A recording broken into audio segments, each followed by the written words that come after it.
Neste vídeo nós vamos tratar o valor da vida e da morte.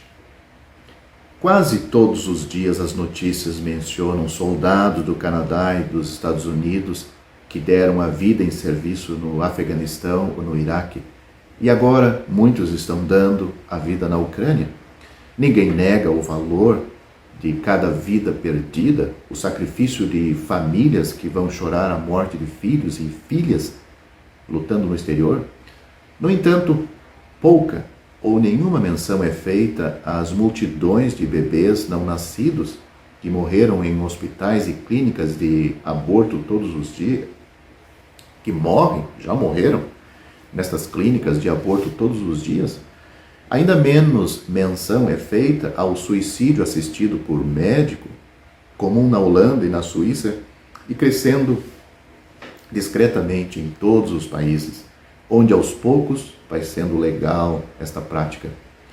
Homens como Hitler, Stalin e também Bin Laden são modelos de nosso tempo por sua destruição em massa da vida humana, mas a própria sociedade e cultura que vivemos mostra por suas ações que atribui uma falta de valor semelhante à vida.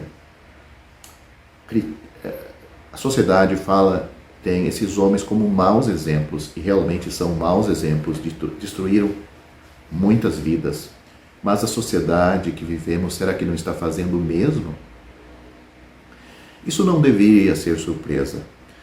É o ponto final esperado de uma visão de um mundo humanista amplamente adotado após a Segunda Guerra Mundial pela maior parte do mundo ocidental. A rejeição do papel de Deus como Criador, então a rejeição total da existência de Deus, deixou um vazio que deve ser preenchido. E assim o homem se coroa como Deus, e uma ética do relativismo moral torna-se o novo código de comportamento. Não existe mais um certo e um errado absolutos. Contanto que você goste de algo, é certo para você. E as outras pessoas devem aceitar, ou pelo menos não expressar sua opinião. Assim, uma gravidez indesejada é chamada de concepção não planejada. A morte de um feto é chamado de uma interrupção terapêutica. A escolha de um paciente terminal por cometer suicídio é chamado de seu direito de morrer. Os termos usados removem a responsabilidade pelo pecado cometido, obscurecendo até mesmo os fatos das decisões morais. O que a Bíblia diz sobre o valor da vida? Sobre o valor da vida humana? O que as Escrituras, ou melhor dizendo, o que Deus tem para dizer na sua palavra sobre este assunto?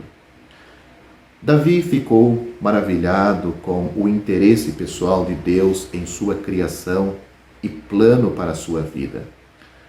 Eu vou ler um pouco das palavras de Davi, vou citar aqui um pouco das palavras de Davi em relação a isto. Note o que ele disse: pois possuístes os meus rins, cobriste-me no ventre de minha mãe, eu te louvarei, porque de um modo assombroso e tão maravilhoso foi feito. Maravilhosas são as tuas obras, e a minha alma sabe muito bem. Os meus ossos não te foram encobertos, quando no oculto fui feito e entretecido nas profundezas da terra. Os teus olhos viram o meu corpo ainda informe, e no teu livro todas essas coisas foram escritas, as quais, em continuação, foram formadas, quando nem ainda uma delas havia. Essas palavras do salmista estão no Salmo, capítulo 139, do versículo 13 a 16. Em uma loja, você paga um prêmio por um item marcado como artesanal. Não é produzido em massa em um processo automatizado, onde um item não é diferente dos milhares de outros produzidos na fábrica de onde se originou. Da mesma forma, somos criados por Deus como indivíduos com um futuro e um propósito ainda no útero da mãe. Leia Jeremias capítulo 1, versículo 5. Deus coloca o maior valor em cada vida assim criada. Sua resposta no primeiro pecado, a resposta de Deus no primeiro pecado do homem registrado, de um homem nascido neste mundo, mostra isto. Deus disse a ele: o que você fez? A voz do sangue de seu irmão clama a mim desde a terra. Isso está em Gênesis capítulo 4, versículo 10, é a história de Caim, quando matou Abel. Deus o procurou fazendo esta pergunta. Tirar a vida de uma criança antes de nascer, ou qualquer uma pessoa que está perto da morte, é igualmente abominável ao nosso Criador.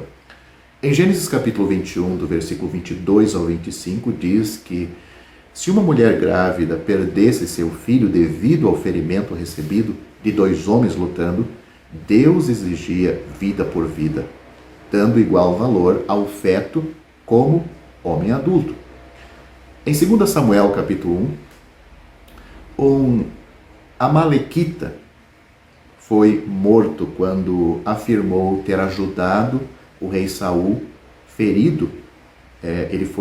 O rei Saul estava ferido, mas esse amalequita ajudou a eutanásia assistida quando Saul se matou. Somente Deus reivindica a autoridade para tirar a vida. Leia Deuteronômio capítulo 32, versículo 39. Para a maioria dos cristãos, a questão do aborto é direta. Possivelmente, dilemas não fazem parte de nossa experiência de vida. Para alguns crentes, eles são dilemas. Um casal descobre, por meio de um exame de ultrassom de rotina, que o feto tem uma condição incompatível com a vida, ou a mãe começa a sofrer uma hemorragia, e a única maneira de salvar sua vida é interrompendo a gravidez. De repente, o que parecia ser um claro certo e errado é agora uma decisão desesperadamente complicada. No entanto, para todos nós, o fim da vida é um problema real. Esperamos contornar a morte com a chamada do arrebatamento por Cristo, como nós temos esta promessa e a promessa do Senhor Jesus em João capítulo 14, como também a doutrina disto em 1 Tessalonicenses capítulo 4. Mas aqueles que são mais velhos ou têm problemas de saúde que tornam a morte uma possibilidade menos do que distante, deveriam considerar como morrer uma boa morte. Morrer não é uma questão simples, pois a medicina moderna tem a capacidade de sustentar a vida muito além do que era possível até alguns anos atrás. Como morre um cristão, uma pessoa criada por Deus que valoriza a vida, pois preciosa é, aos olhos do Senhor, a morte dos seus santos. Isso está em Salmo, capítulo 16, versículo 15. Então, como morre um cristão? A Bíblia diz que é preciosa aos olhos do Senhor a morte dos seus santos. Já foi dito que morremos do jeito que vivemos. Se vivemos pela fé, morreremos com fé, entrando na eternidade com um conhecimento seguro de nosso destino. Note o que o Salmo diz: ainda que eu andasse pelo vale da sombra da morte, não temerei mal algum, porque tu estás comigo. Salmo capítulo 23, versículo 4. A Bíblia compara a morte do crente ao sono, um descanso temporário para o corpo do crente, até que o corpo ressuscite em ressurreição, unindo a sua alma alma, espírito e corpo. Também isso está em 1 Tessalonicenses, capítulo 4, do versículo 13 a 18. Os cristãos, porém, nem sempre morrem dormindo ou orando de joelhos. Às vezes a morte é gradual.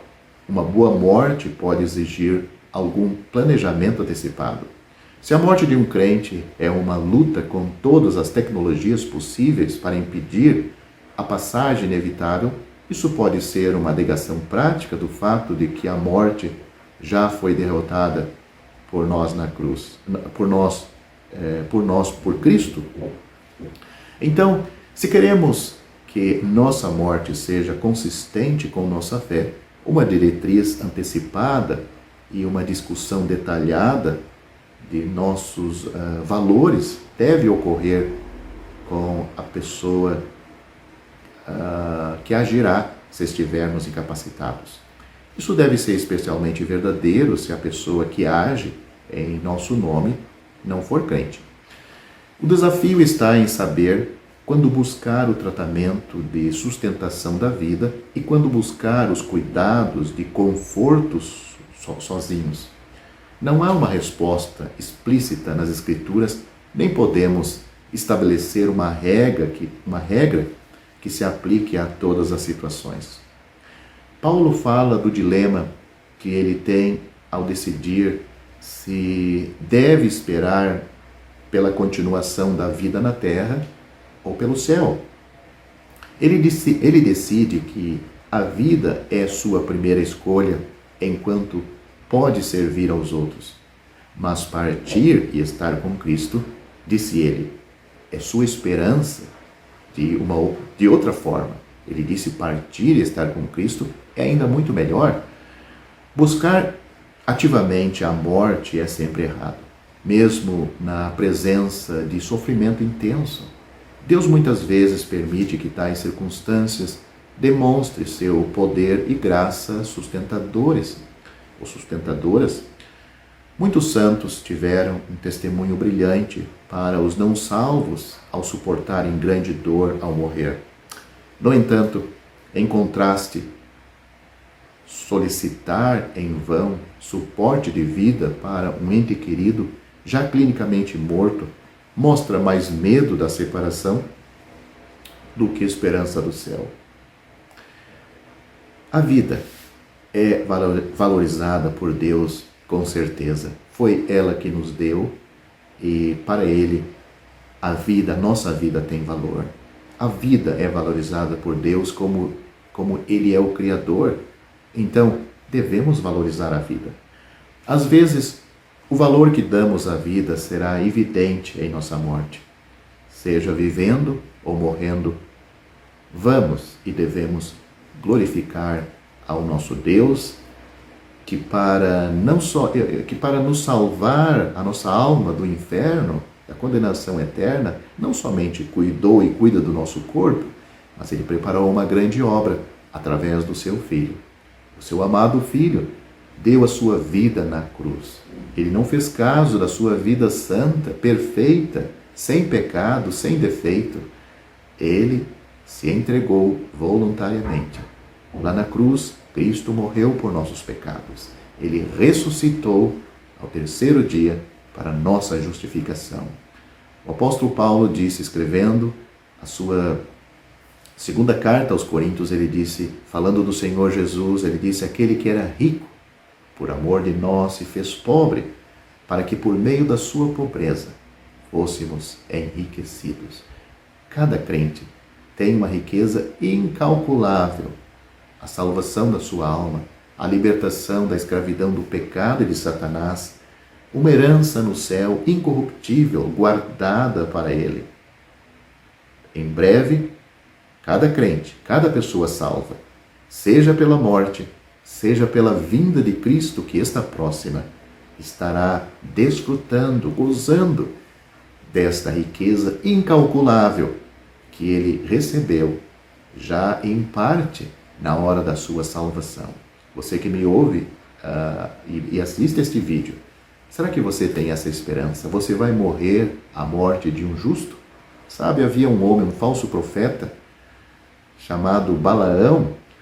Ele disse que queria ter a morte de um justo, mas ele teve a morte de um ímpio.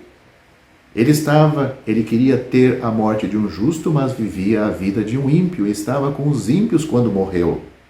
Como você vai terminar a sua vida? Você já é uma pessoa salva? Você já nasceu de novo? Você já creu no Senhor Jesus Cristo como seu Salvador? Não espere mais. Hoje pode ser a sua última oportunidade de regularizar este assunto para com Deus, porque os seus pecados que você tem até agora, cometido até agora, são suficientes para afundá-lo no inferno após a sua morte. Só tem uma mão que pode livrá-lo deste lugar, e você tem que tocar esta mão, você tem que alcançar esta mão hoje pela fé. Esta mão que se estende a você é a mão do Senhor Jesus Cristo. Ele disse: vinde a mim, todos os que estáis cansados e oprimidos, e eu vos aliviarei. Ele falou isto, está registrado em Mateus capítulo 11, versículo 28. Ele também disse: eu sou a porta, se alguém entrar por mim será salvo. Ele também disse para aqueles que ele salva, ele disse: dou-lhes a vida eterna, e nunca hão de perecer. E ninguém vai arrebatar essas pessoas que ele dá a vida eterna das suas mãos. Nem das suas mãos e nem das mãos do Pai. Crê no Senhor Jesus Cristo e você será uma pessoa salva, uma pessoa que terá certeza que está indo para o céu. Ao findar o labor desta vida,